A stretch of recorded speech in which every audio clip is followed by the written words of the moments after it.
जय गुरुदेव। गुरुर्ब्रह्मा गुरुर्विष्णु गुरुदेवो महेश्वरः। गुरुः साक्षात् परम ब्रह्म तस्मै श्री गुरुवे नमः। अर्चनी वंदनी प्रातः स्मरणी परम पूजनी गुरुदेव के चरणों में बारंबार वंदन कर आरंभ करते हैं। 10वीं शताब्दी में राजा भोज द्वारा विभिन्न ग्रंथों की रचना की और उसमें स्थापत्य वेद या वास्तुशास्त्र पर उनके दो ग्रंथ सम्रांगण सूत्रधार और युक्ति कल्पतरु, और अभी अपन सम्रांगण सूत्रधार ग्रंथ इसका अध्ययन कर रहे हैं और इसमें लगभग 83-84 चैप्टर्स हैं, 83-84 अध्याय हैं। और इसमें अध्याय 10 में पूर्व निवेश या नगर नियोजन का वर्णन किया है। जब भी कभी वास्तुशास्त्र को स्टडी करना हो, समझना हो, जानना हो, राजा भोज को समझना हो, उनके बारे में जानना हो, तो उनके द्वारा जो रचित ग्रंथ हैं उनको देखना चाहिए। इसी प्रकार ये जो वास्तुशास्त्र का अपना ग्रंथ है सम्रांगण सूत्रधार, एक तरह से ये सिरमौर ग्रंथ है, यानी इसको अपन ऐसा कह सकते हैं कि वास्तु के जगत में ये सर्वश्रेष्ठ ग्रंथ है सम्रांगण सूत्रधार। चाहे मंदिर निर्माण करना हो, चाहे नगर नियोजन करना हो, और चाहे घर बनाना हो, चाहे वास्तु दोषों का पता लगाना हो, चाहे वास्तु दोष के उपाय, उनको दूर करने के उपाय उसको जानना हो, ये सबका वर्णन ये सम्रांगण सूत्रधार ग्रंथ में अपने को प्राप्त होता है। तो बहुत अच्छा ग्रंथ है, बहुत शीघ्रता में नहीं लेंगे, इसको धीरे धीरे अपन आराम से करेंगे। और इसका जो ये ट्रांसलेशन है ये अपने पास अवेलेबल है। जो सदस्य नहीं है उनको विक्रय भी करते हैं, सदस्य को तो उपलब्ध करा ही दिया है। आज से सदस्यों को हो सकता है इसका एक एक चैप्टर भी साथ में देते जाएं। जब ऑडियो क्लिप भेजेंगे, ये जो वीडियो लिंक भेजेंगे, तो उसके साथ में ये जो 10th चैप्टर है इसकी PDF भी भेज देंगे। ऐसा विचार है, अभी भूल जाएं तो अलग बात है। तो आज ये 10वां अध्याय अपन देखते हैं। इसका नाम है पूर्वनिवेश।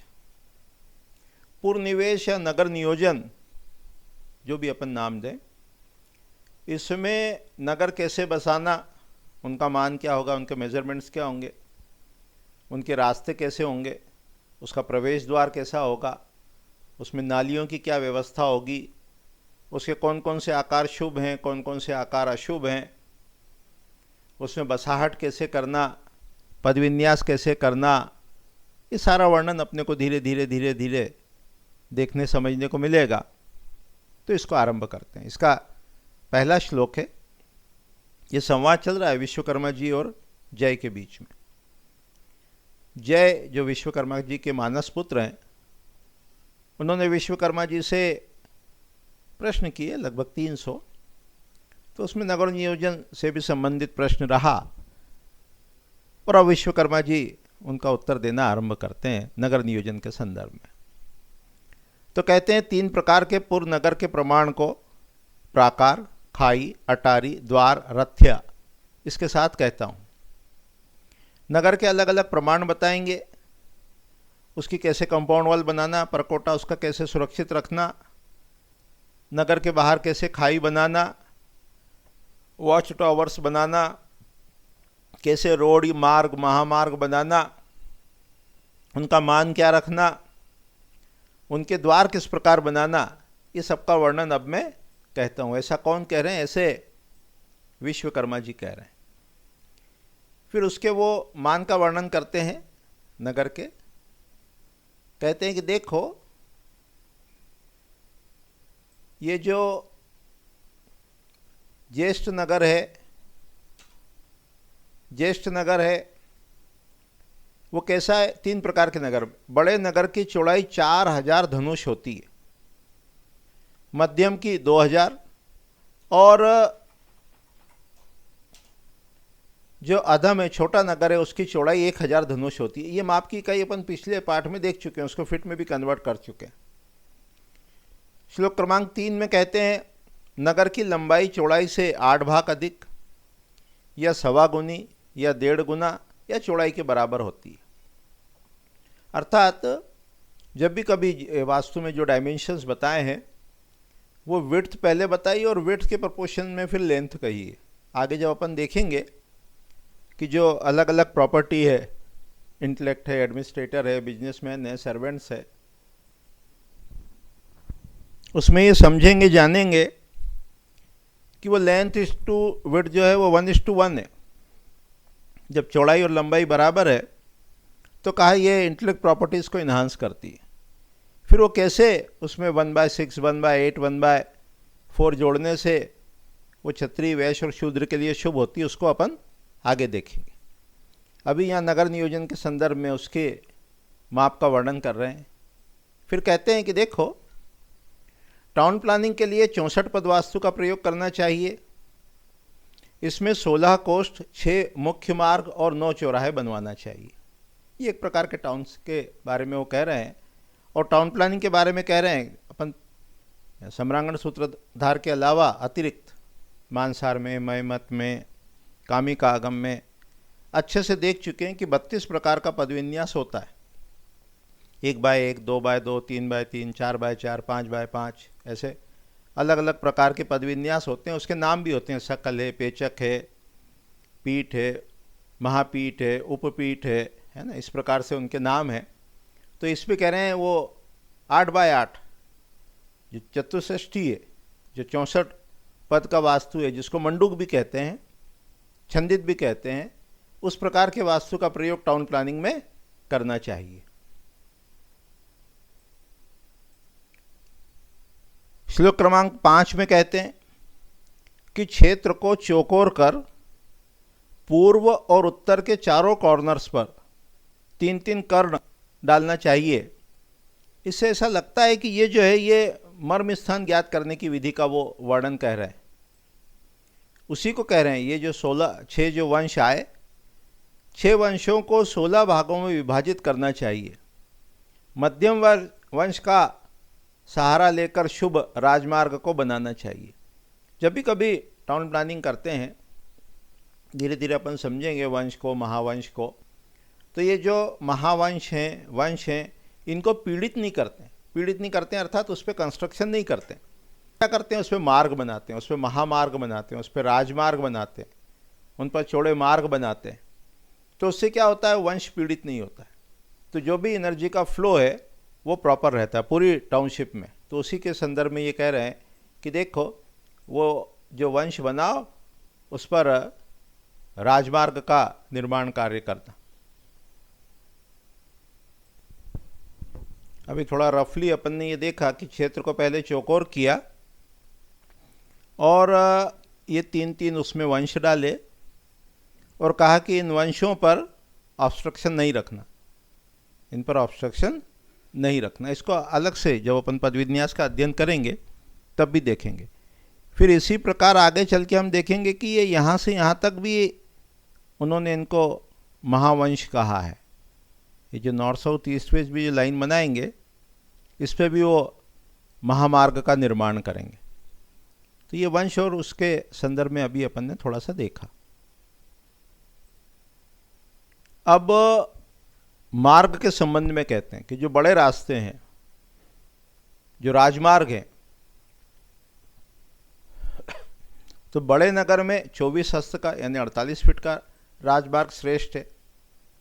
जो मध्यम नगर हैं उसमें 20 हस्त का, और जो छोटे नगर बनाएंगे उसके अंदर 16 हस्त का राजमार्ग कहा गया है। नगर बड़ा हो तो राजमार्ग बड़ा होना चाहिए, नगर मध्यम हो तो राजमार्ग की जो विड्थ है वो मध्यम होना चाहिए, और यदि छोटा नगर है तो उसके राजमार्ग की विड्थ भी कम होगी। उसके पश्चात कहते हैं श्लोक क्रमांक 8 में, राजा, प्रजा तथा 4 अंग वाली सेना के लिए यह मार्ग, जो अभी अपन ने बताया राजमार्ग, वो पत्थर और बालू से पक्का बनवाना चाहिए।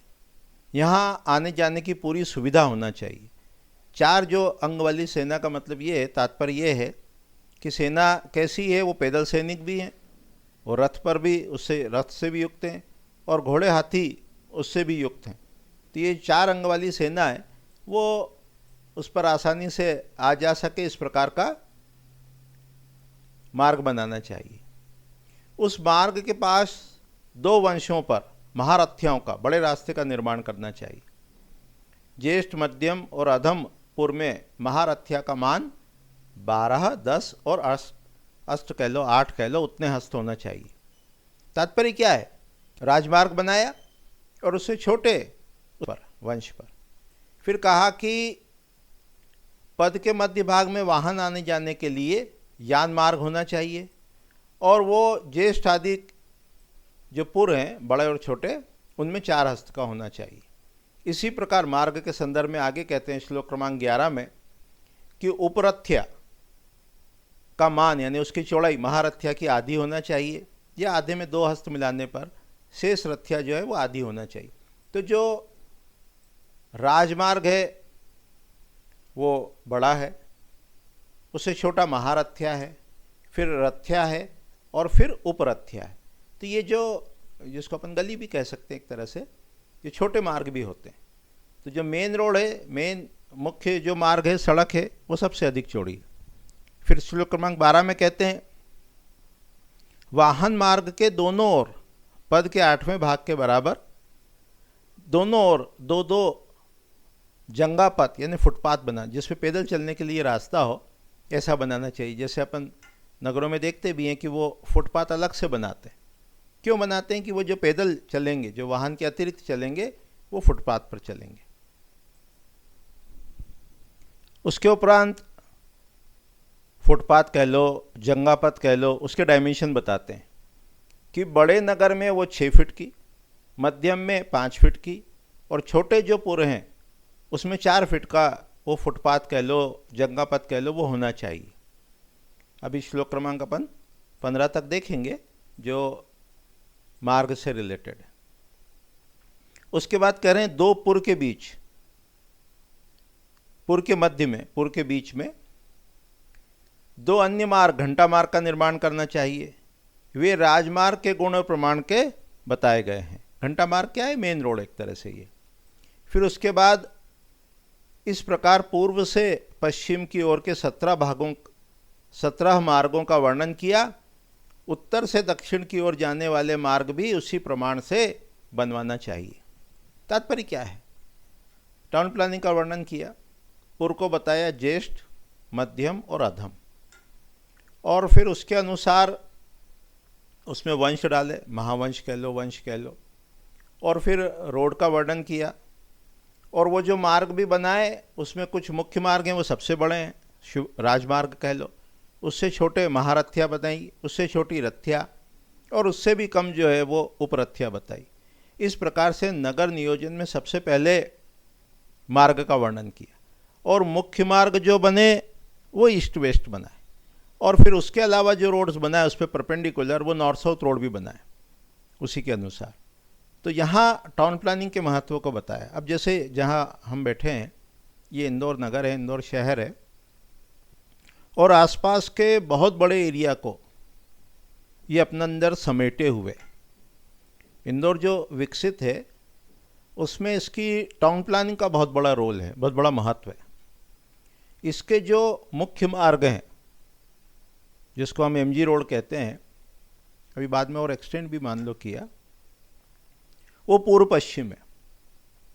उसके समानांतर, उसके पैरेलल एक और रोड है, उसको कहते हैं जवाहर मार्ग, वो भी ईस्ट वेस्ट है।